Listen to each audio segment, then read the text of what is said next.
Welcome back everyone. In today's video, I'm going to make a cargo divider for my pickup truck. So I just bought a pickup truck not too long ago. It's a 2012, it's not new, it's new to me. I'm very happy with it, however, it's got all the features that I need. I was lucky enough to have a bed liner already installed on it. What I decided to do was buy a tri-fold tonneau cover for the back of it. And it's working out really well, but the problem is I need a way to divide the cargo space in the back so that I can put bulky, large items up front and things like groceries and boxes and things that I can't have sliding around at the back. Hence the need for a cargo divider.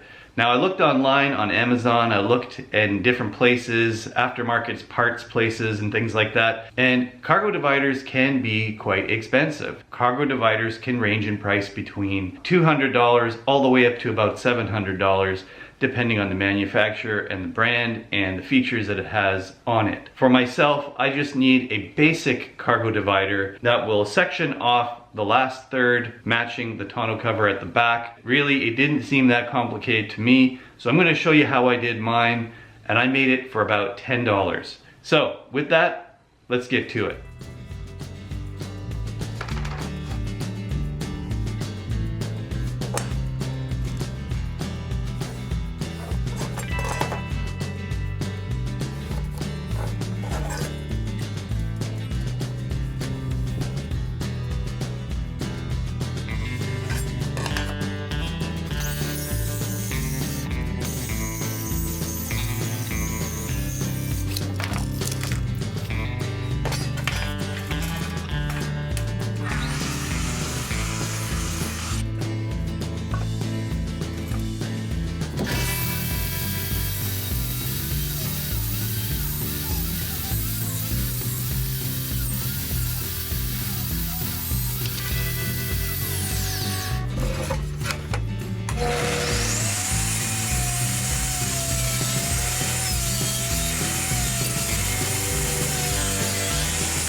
Gives me a ton of cargo room at the back.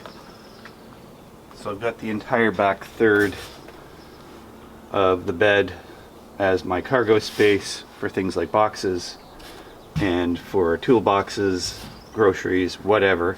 And it's not going to go sliding around now. This is not moving.